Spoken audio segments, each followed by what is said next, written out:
Mobile phone ব্যবহারের সবচেয়ে বড় বিড়ম্বনা হলো চার্জ ধরে রাখা। মোবাইলের সেটের যদি চার্জ না থাকে তাহলে মোবাইল ফোন ব্যবহার করার বড় বিড়ম্বনা হয়ে যায়। আপনি এই ভিডিওর মাধ্যমে জানতে পারবেন মোবাইল ফোন ব্যবহারে আপনার ব্যাটারি হেলথ কিভাবে ভালো থাকবে, তার গুরুত্বপূর্ণ কয়েকটি টিপস। ভিডিওটি অবশ্যই শেষ পর্যন্ত দেখবেন, তাহলে আপনার ফোনের চার্জ আপনি অনেকক্ষণ ধরে রাখতে পারবেন। এরকম টেক রিলেটেড ইনফরমেটিভ ভিডিও পেতে অবশ্যই আইডিকে ফলো দিয়ে রাখবেন। নাম্বার 1, আপনি আপনার ফোনের যে সেটিং অপশন আছে সেই সেটিং অপশনে চলে যাবেন, তারপর সার্চ বারে লিখে দেবেন ডার্ক। তাহলে এরকম ডার্ক থিম নামে একটি থিম আসবে, এটি অন করে আপনি এটি অন করে দেবেন, তাহলে আপনার চার্জ কম খাবে। এবং নাম্বার 2, আপনি আপনার সেটের আবার সেটিং অপশনে চলে যাবেন এবং সার্চ বারে লিখে দেবেন ব্রাইটনেস। তাহলে আপনি ব্রাইটনেস নামে এরকম একটি অপশন পেয়ে যাবেন।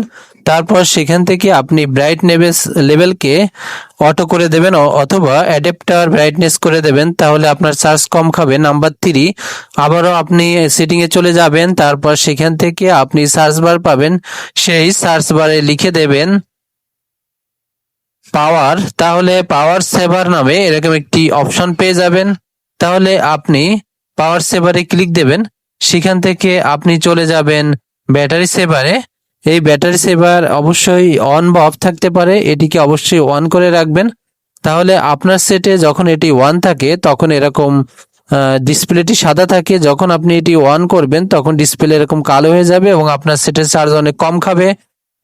তারপরের স্টেপ হলো আপনি আবারও সেটিং অপশনে চলে আসবেন, এরপর আপনি স্ক্রিন কালারে যে সেখানে কালারকে একেবারে কম করে দেবেন, তাহলে আপনার সেটের চার্জ কম খাবে এবং সেটটি অনেক বেশি ব্যাটারি ব্যাকআপ দেবে।